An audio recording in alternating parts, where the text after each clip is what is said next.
comments pissed me off so bad. Let's talk about it. Hi, welcome to JOA. If new to my channel, please click subscribe and click that bell button so you'll be the first to know when I upload. I'd really appreciate if you do subscribe, do click the bell. I didn't even know Antebellum plantations are here in the South, specifically, well, they're prominent here in New Orleans. And so let me know if you're interested in a Patreon tour. Patreon.com/JOA. I'd appreciate for your $5 minimum support or more. There's a lot of plantations, a lot of history here in Louisiana, New Orleans, in between New Orleans and Baton Rouge. And I'm just like, why the hell did I not ever visit a plantations or even sites where slavery slaves reside? It's just crazy that I've never done that. So he really pissed me off with his rhetoric towards the timing as to it would be no different between 2018 and 2021. Watch this clip and I'll come back with some more. From 2018 at an Old South Antebellum party. It's not a good look. No, it's not a good, well, Rachel, is it a good look in 2018 or is it not a good look in 2021? It's not a good look ever because she's celebrating the Old South. If I went to that party, what would I represent at that party? I don't disagree with you. You're 100% right in 2021. That was not the case in 2018.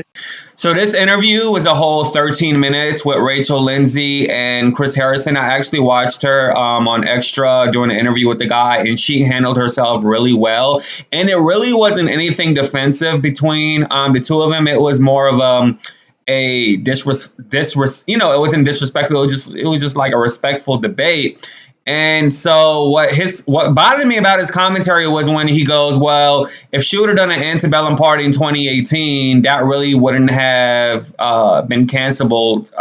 It would have been a problem. But now since it's 2021, it's a problem now. And he said it should be a problem. It shouldn't be a problem because that was 3 years ago, and so I just that really didn't sit well with me. And then throughout the interview, he brought up times where, this is a situation. This is a situation. In the interview, he brought up times where, he gets trolled. He gets called a Trump supporter. He gets even trolled by, people from the right, and he gets trolled by people from the left. But the thing is, this is the problem with white people that do this racist type of stuff. Each time they try to justify a situation, they bring up stuff, they self-project stuff on themselves, without trying to really get to the grain, get to the facts, because the fact stands that these plantations have a long history of slavery.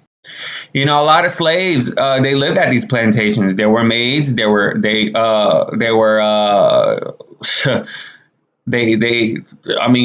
they took care of their kids by picking up crops. Farmers later down the line, they were able to, rent a part of the plantations to stay in, and so on and so forth. And slavery, I believe, in the South was abolished in 1865, but Congress abolished it in 1804, 1805 in northern states. But it wasn't abolished until 1865 here in the South.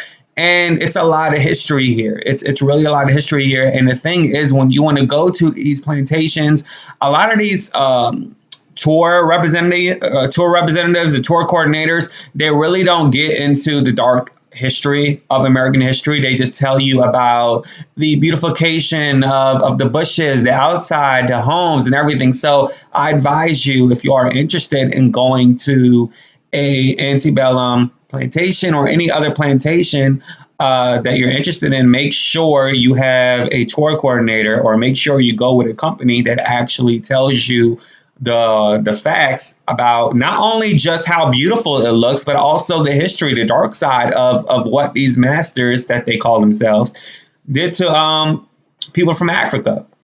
This all started when a lot of people, they just needed labor. They needed people to help out in the farms. They needed agriculture. That's how they made their money, through selling crops. They needed their homes to be upkept. So they've gotten slaves. And when the slave trade came about, and a lot of slaves came down here during a time when the British were settling here in the United States of America, and so they were selling slaves. So when I go to these plantations, I want to know the dark. I want to know the full tea. I don't want to know just the bright side. It ain't no fucking bright side. First of all, okay. I don't care how beautiful or how elegant it looks. I need to know the facts. All right, because the USA has problems with telling the truth. And so I want to know the real information if I'm giving you my money to go on a tour. So now this man has been a host for 19 years on The Bachelor. And it's funny that you're defending a white girl, you know, that's been on the show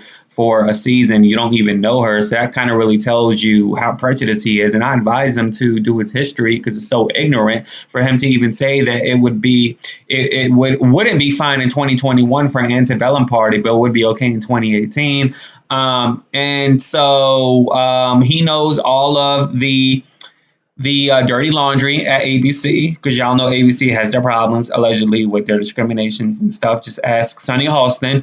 And so, you know, according to sources, he threatened them and said that he needs a huge payout. So he got in between a 10 million to like a 99 million payout. I think it would probably be around 20 million payout for him to shut up and move on.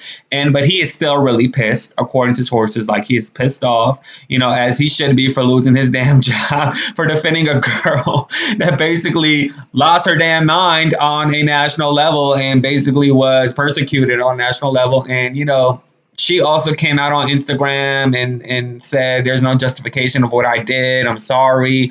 You know, I can't justify myself. I can only educate myself. It's a whole clip on Instagram. I'm not really going to play it. And she, from my knowledge, is still with the African-American bachelor, and he's fine with dating her. Do I feel like she's truly sorry? You know, I guess I think so. I don't know. But what I just don't like is when white people just go against the grain and do stupid ish, like have a party or have some type of fun with using what they call black props that are discriminatory and racist to history and to black people nowadays. That's not right. It's not what you do. Do your culture.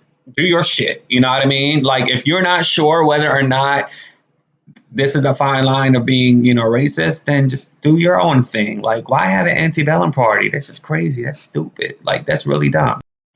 Anyways, you all, so I really want to go on a tour, and I'm going to see if I can find a place. I'm not just going to pick anyone, because a lot of these people, like I say, they don't tell you the real truth about the full American history. As you guys know, in school, they really don't teach you the full American history, the truth about American history. And so I'm going to do my research and, you know, pick some places here in New Orleans, or if I got to travel past New Orleans, like, I'm willing to do that, traveling like 40, 50 miles just to go to a plantation and see, you know, the history, and probably cry and stuff like that. So let me know. I mean, I posted on my Patreon page, patreon.com/JOAJOA. I appreciate for your support. Hey, that's worth money right there. Okay, that's worth money. All right. Please do subscribe and click the bell so you'll be the first to know when I upload. Deuces. Yay.